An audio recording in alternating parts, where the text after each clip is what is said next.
This case is not your average courtroom drama. A mother of two, convicted of intent to deliver a controlled substance, stands before a nonsense judge with everything on the line. What starts as a plea for leniency spirals into a brutal reminder that second chances do not come without accountability. From parenting classes to probation violations, and a final twist you will not see coming, this is justice in real time.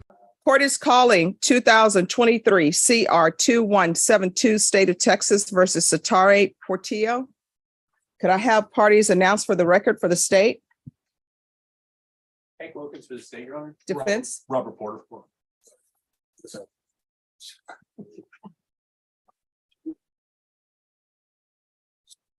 All right, so we're here for sentencing. We've been waiting for the results of a UA, and that result hasn't come in yet.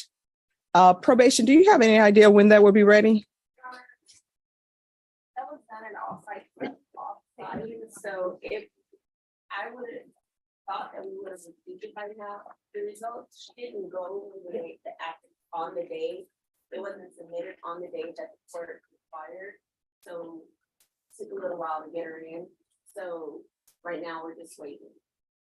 It was submitted on the 21st, so I thought it would be in by yesterday, today, but it still says today. Okay. All right, Ms. Portillo, can you raise your right hand for me, please? Do you solemnly swear or affirm the testimony you give will be the truth and nothing but the truth, so help you God? Yes. All right, you can lower your hand. How many children do you have? 2, What are their ages? 6, and 14. Are you employed? And What do you do? managed properties, apartments, Okay. How long have you been doing that? 8 years. And does anyone live with you other than your children, or do your children live with you? Yes, they do. All right, anyone else stay with you? My aunt as well. When is the last time you've used any type of substance I haven't used any type of substance. in your lifetime? Well, no, it's been quite a while. So my question is, when is the last time? Probably about a year and a half ago. And what drugs were you using a year and a half ago? Marijuana. That's all. Yes. Okay. This is what I'm going to want, probation. You need a pen? All right. It's going to be 8 years deferred adjudication, $2,000 fine probated. I'm going to want her on the patch until further notice. All right. So 8 years, sorry about that. 8 years deferred adjudication, $2,000 fine probated, a patch until further notice. I'm going to want a TAP evaluation done and follow all TAP recommendations. And counsel, if TAP recommends inpatient treatment, you'll need to come back to court. Yes, sir. There's to be 200 hours community service restitution. She's to complete parenting classes, and those hours will be waived once parenting classes are completed. And probation, you can decide which parenting classes you all think would be appropriate for her. Proof of employment. Y'all need to whisper proof of employment within 30 days. There's to be no employment as a home health care provider or with minors. Regular reporting by Zoom or in person.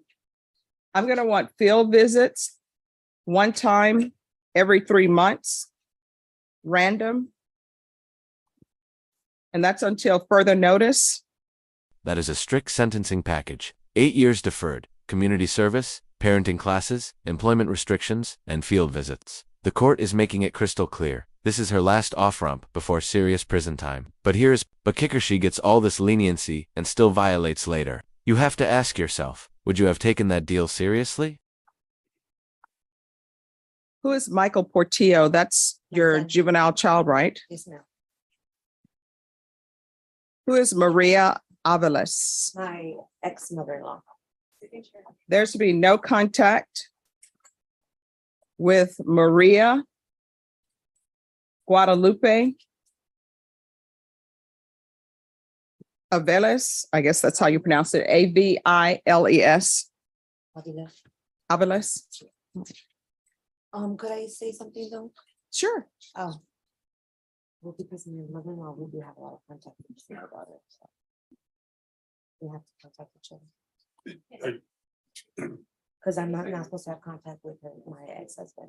Oh, for kid exchange. Yeah. We're gonna have to find somebody else. I'll talk to him about that. All right, thank you. Probation, is there anything else she needs? No, Your Honor. Is there anything else you need from the court to be successful? No. All right, I'm showing you what's entitled Trial Court Certification of Defendant's Rights to Appeal. And counsel, I believe I gave you a copy last time. Did you review that with your attorney? Did you understand it and did you sign it? Yes.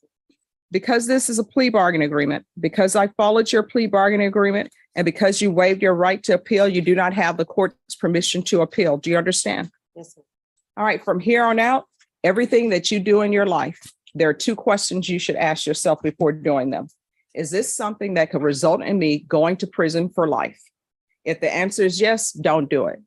The other question you should ask yourself, is this something that may result in me going to prison for the rest of my life? If the answer is yes, don't do it. Do you understand? I do understand. I take no joy or pleasure in sending the people to prison. But if it's warranted, I will. And your attorney will tell you I've sent people to prison before. So you have children, Yes. you need to look out for them. All right, good luck. Thank you. You're welcome. All right, court is calling 2023 CR 2172, State of Texas versus Satara Portillo. Could I have the parties announced for the record for the state? Daniel Escobar for the state of Texas. Defense? The attorney of record is Joanne de Hoyos. Joseph states in standing in. Ms. Portillo, will you give this court permission for me to do this in place of Ms. de Hoyos? Yes. All right. Ms. Portillo, did you review the document entitled Motion to Enter Adjudication of Guilt with your attorney? Did you understand it? Yes. Are you the same Satari B. Portillo who was placed on deferred adjudication in 2023 CR 2172 for the offense of possession with intent to deliver a controlled substance penalty group 1, 4 grams to 200 grams on July 27, 2023 for a period of 8 years? Is that you? Yes, ma'am. All right, state. Violating condition number 35, on or about the 25th day of March, 2024, in Bexar County, Texas, the defendant, Satara P. who then and there failed to follow the TAP recommendations to include inpatient as directed by the court in violation of condition number 35. How do you plead to that? True or not true? True. Your Honor, state waives all the violations. Any objections to the state's waivers? None. Did you understand by pleading true to violation of condition 35, the court could find it true, grant the motion, find you guilty, sentence you up to life in prison and up to a $10,000 fine? Yes, ma'am. Knowing that, do you still wish to plead true to violation of condition number 35? Yes. Court will find violation of condition number 35 true. Is there a proposed agreement? Yes, Your Honor, to alter demand for state ISF, the substance abuse program, followed by aftercare with ISP, weekly UAs with zero tolerance. All right, so what I can tell you all, if you want to reconsider things, you can, but I'm not following that agreement. We could step away for a moment.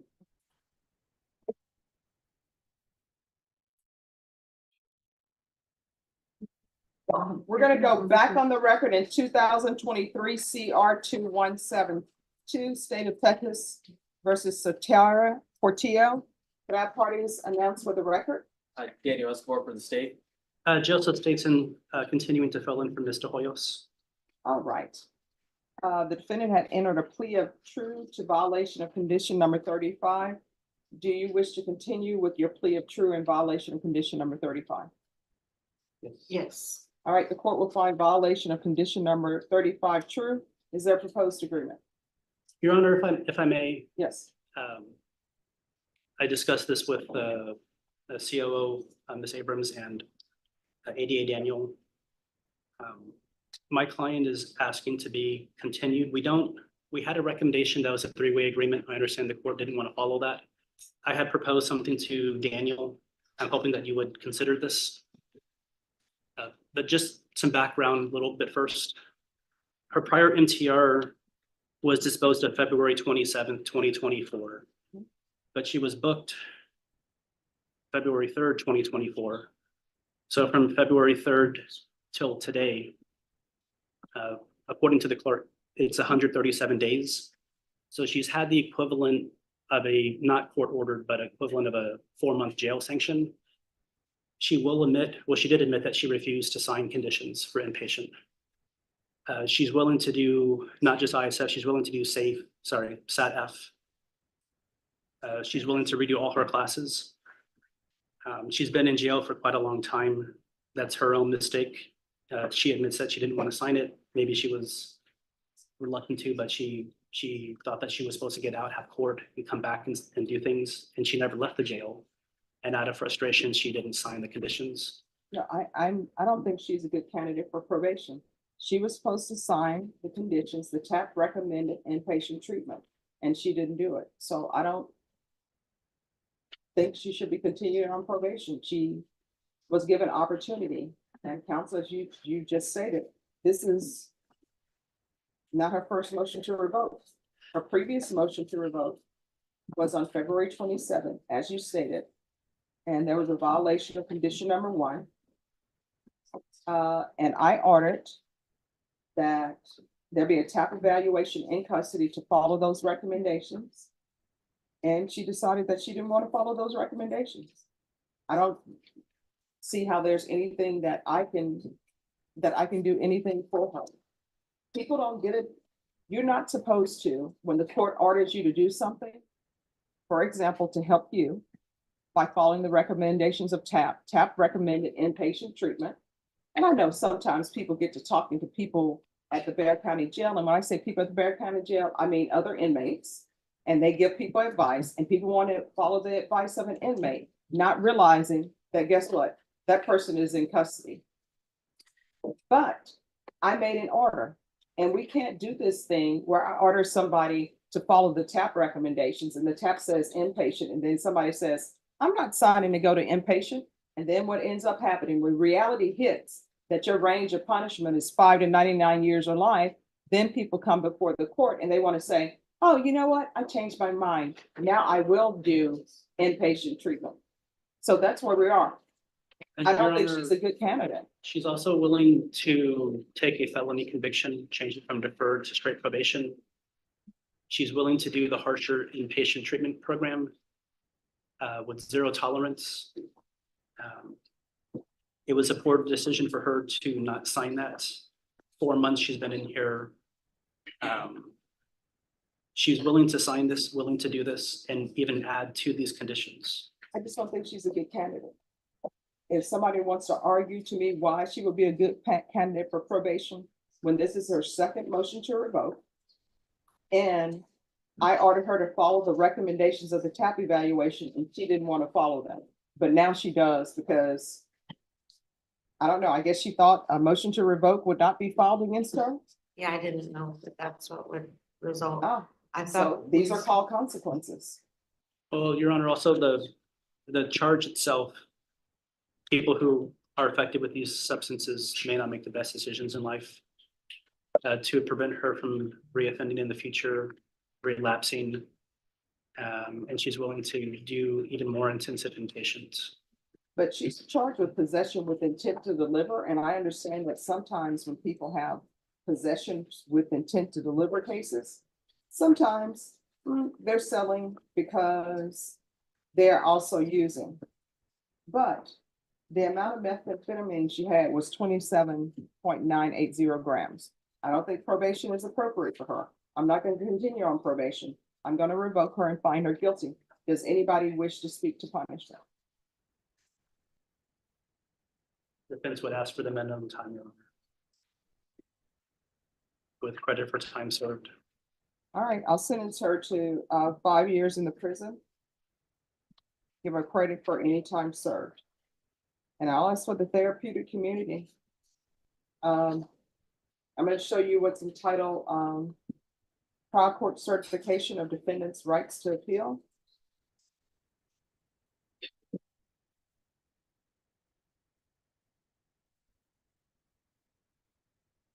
Did you review that with your attorney? Did you understand it and did you sign it? yes, But you do have a limited right to appeal. That right to appeal is as it relates to the allegations in the motion, not the fact that you are on deferred adjudication. Do you understand? yes, please. All right, because this is a felony conviction, you're not allowed to own or possess any weapons or ammunition. If you have a question over what a weapon or ammunition is, you'll need to speak to an attorney. Do you understand? After all the delays, refusals, and broken conditions, the judge had no choice but to hand down a 5-year prison sentence. The courtroom's patience wore thin. That final decision was swift and unforgiving. From a deferred judgment to a felony conviction, this is what happens when second chances are squandered. What do you think? Was the judge too harsh or right on the mark? If you found this case as shocking as we did, make sure to hit that like button, share your thoughts in the comments, and subscribe for more jaw-dropping courtroom breakdowns. We cover real justice, real consequences every week.